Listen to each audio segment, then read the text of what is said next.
Merci à tous d'être fidèles au tournoi interentreprises de la Seven Soccer League, diffusé en exclusivité sur la 2S TV, au cœur de Dakar Sacré-Cœur. Pour cette 6e édition, nous retrouvons les deux grands favoris de ce tournoi, qui sont d'abord le tenant du titre, Transport Wasni, et enfin le finaliste de l'année dernière, le malheureux finaliste, qui est ARTP.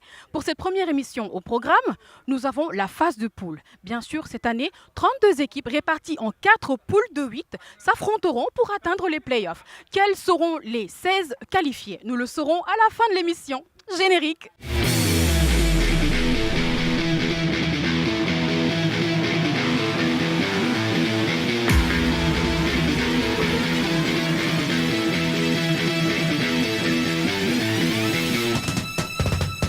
Nouvelle édition, nouvelle formule. Cette année, ce n'est pas moins de 32 équipes qui participent à cette 6e édition. Et parmi elles, on retrouve les plus grands noms de la capitale dakaroise qui ont façonné la réputation de cet incontournable tournoi. Dans la poule A, le tirage au sort a placé le favori incontesté de la Seven Soccer League, Transport Wasni, en compagnie du finaliste malheureux de l'année dernière, ARTP. C'est eux qu'on retrouve en grande difficulté à l'entame de la 3e journée des phases de poule, après un début de tournoi difficile où ils ont perdu leurs 2 premiers matchs. Il leur faut donc absolument gagner contre Mazars pour espérer rester en course. Les joueurs de RTP se sont lancés à l'attaque dès le début de la partie et ont tout de suite trouvé les filets adverses. D'abord sur cette superbe action, puis sur cette reprise de la tête de l'ailier gauche, absolument superbe, qui ne laisse aucune chance au gardien de Mazars. On revoit cette action au ralenti. Superbe tête croisée, le gardien est battu.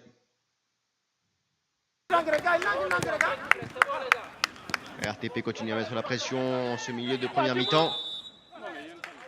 Puis c'est Mazars qui fait une erreur impardonnable dans l'axe, qu'RTP transforme immédiatement. C'est à nouveau une erreur de la défense qui permet à RTP de récupérer la balle dans l'axe. Même scénario qu'en première mi-temps, transformation immédiate. Les joueurs de Mazars n'ont pas réussi à revenir dans la partie malgré quelques belles occasions en fin de match avant le coup de sifflet final. Mais c'est logiquement RTP qui s'impose et réussit son pari sur le très beau score de 4-0. Alors, Monsieur Cissé, bravo, nous sommes à la fin de ce match et que vous avez remporté d'ailleurs à 4-0. Donc, on peut dire que vous avez remonté la pente. Et quelles sont vos espérances pour le reste du tournoi? Je vous l'ai dit, depuis le début du tournoi, nous avons dit notre objectif pour cette année, c'est pour la gagne. On va gagner la coupe. Ça, j'ai pas de doute là-dessus. Aujourd'hui, nous avons gagné 4-0 contre Hazard. On vient juste de rentrer dans le tournoi et j'espère que ce sera la bonne pour les autres matchs. À part pour Wari, grand favori de la Seven Soccer League depuis sa très belle prestation l'année dernière, il est difficile de faire des pronostics dans la poule D, qui se compose essentiellement de nouvelles équipes dont c'est la première participation. C'est notamment le cas d'Orange Monnaie, qui a fait un très bon début de tournoi et qui est opposé à CMA CGM pour son 3e match de poule.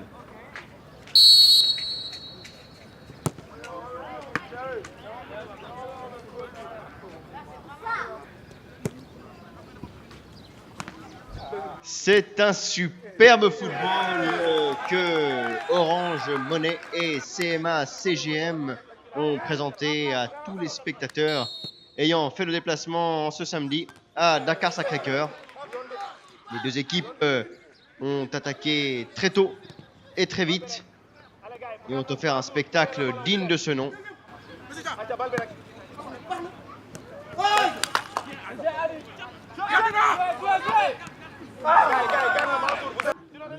CMA CGM a rapidement égalisé, mais c'est Orange Monnaie qui a ensuite fait le spectacle avec une possession de balle largement supérieure. L'action la plus belle de la partie était sans doute cette talonnade superbe que l'on revoit au ralenti pour le numéro 8, qui la transforme avec beaucoup de réalisme. Le numéro 8 que l'on retrouve ici sur ce coup franc magistralement frappé, arrêté de justesse par une claquette du gardien. Et c'est donc finalement Orange Money qui s'impose logiquement contre CMA sur un très beau score de 4-1. Nous retrouvons Monsieur Alassane Sow, le coach de Orange Money. Alors, nous avons vu que pour vos 3 premiers matchs, vous avez battu à plate couture tous vos concurrents. D'abord, pour le premier match contre Jumia, c'était 8-2. Aujourd'hui, vous battez CMA contre 4-1. Mais quel est votre secret, monsieur? En fait, nous, on est une famille avant tout. En fait. Moi, je dis toujours à mes joueurs, le plus important, c'est de finir le match et de rester en famille. Je préfère perdre et rester en famille que de gagner dans la discorde et tout. Donc, d'habitude, on joue en collectif. On ne joue pas contre les autres équipes, on joue pour nous d'abord, pour se faire plaisir. La 3e journée des phases de poule a été un véritable festival de buts avec 72 réalisations au compteur pour le plus grand plaisir des spectateurs présents sur les gradins. Un clin d'œil à Sokosim qui bat Netikoa 8-3 et Wari qui s'impose 7-2 contre Jumia. Un niveau de football proche de la Coupe du Monde ici à DSC qui ravit grands et petits autour du stade. Dakar Sacré-Cœur n'est pas simplement un club de foot pro, il accueille également des enfants durant toute l'année scolaire pour le sport, loisirs et également pour les vacances.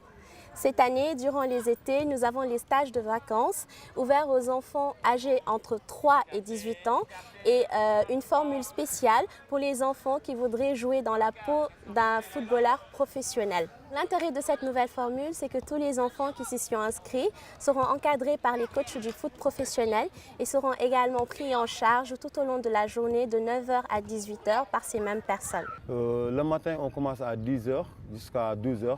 Les coachs vont prendre les enfants d'abord pour faire les échauffements sur le terrain. Chaque jour, un ballon, on fait les jongles d'abord et les travaux de coordination. À partir de 11h, ils vont faire des travaux vitesse, technique, tactique. Et ils vont aller récupérer, se reposer. Bon, l'après-midi aussi, on démarre à 16h jusqu'à 18h. C'est la même chose qu'on fait. Souvent, on démarre souvent avec les jongles. Après, il y a les ateliers techniques qu'on fait, souvent des ateliers tactiques qu'on fait aussi. Après ça, à partir d'une heure après, on fait les matchs. La tension est à son comble à l'entame de la dernière journée des phases de qualification dans la poule B, où les 6 équipes en tête du classement peuvent encore tout espérer décrocher leur place pour les playoffs. Darling, qui a un match de retard, joue son va-tout contre le leader de la poule, Port Autonome, et doit absolument s'imposer pour garantir sa qualification. Une mission difficile face à un adversaire redoutable et très physique. Rencontre sous haute tension donc sur le terrain du Dakar Sacré-Cœur et c'est Port Autonome qui met la pression dès le début de la partie et oblige le gardien de Darling à sortir de ses cages ici pour éviter le pire. Mais Darling ne manque pas d'occasion et c'est finalement Gassan Ovala qui sert son fils sur une superbe balle piquée que l'on revoit ralenti. Ali Obala ouvre le score donc sur cette tête croisée. Jolie action familiale. Quelques instants plus tard, sur un cafouillage de la défense de Port Autonome, Darling double le score sans aucune hésitation. Mais Port Autonome revient à l'attaque avant la fin de la première mi-temps, sans succès. Dans le début de deuxième mi-temps, Port Autonome bénéficie de 2 coups francs, coup sur coup. Le premier est très bien capté par le gardien de Darling. Le deuxième, par contre, superbement tiré, vient trouver les petits filets.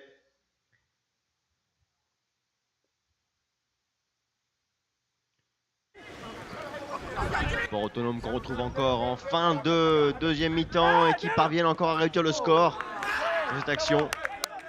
Mais ce sera insuffisant. Et il s'incline 4-3. Vous êtes l'auteur de 3 buts de ce match. Donc le défi en fait c'était de battre l'équipe du Port qui était l'équipe dominante de votre poule. Aujourd'hui vous avez relevé le défi. Alors comment appréhendez-vous la suite de ce tournoi? Écoutez, ça fait du bien déjà de gagner contre cette équipe.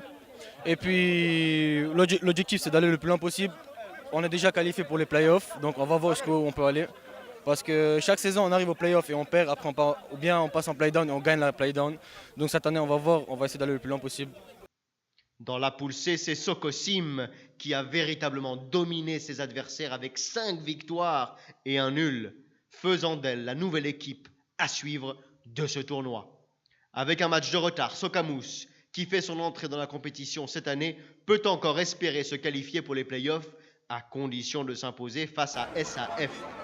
Un pari difficile pour cette équipe peu connue dans le circuit footballistique dakarois. Alors, c'est votre première participation. Oui, c'est notre première participation à ce tournoi.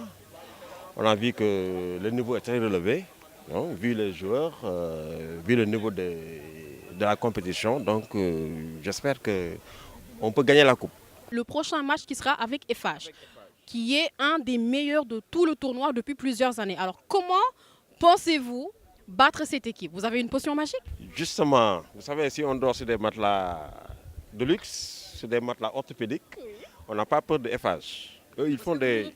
Oui, c'est ça. Oui, on dort bien, on se repose bien et puis voilà, on va battre FH. C'est Caetano?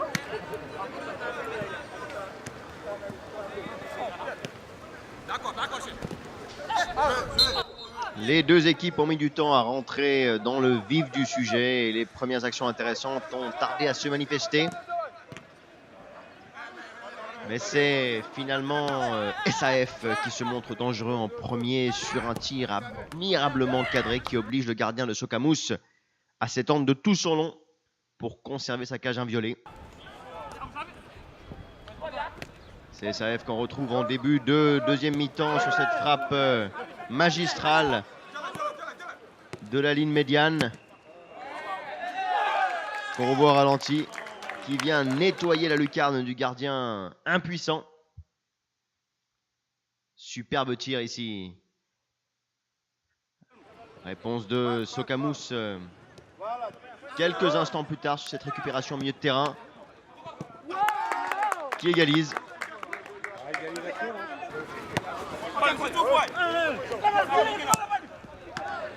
Malgré ici cette dernière tentative en fin de match, les deux équipes en resteront là et se séparent sur un match nul qui ne fait pas les affaires de Sokamous.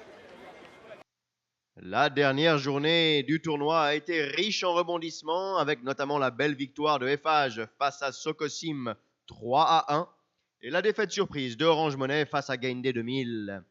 Avec ces nouveaux participants qui jouent tous un super football, la suite du tournoi va être très difficile à prédire. Et dans la poule A, c'est donc GFM, Transport Wazny, ARTP et Planète qui se qualifient pour les playoffs. Ils sont rejoints par Aridim, Sagam, Port Autonome et Darling dans la poule B. FH, Sokosim, SAF et Netikoa dans la poule C.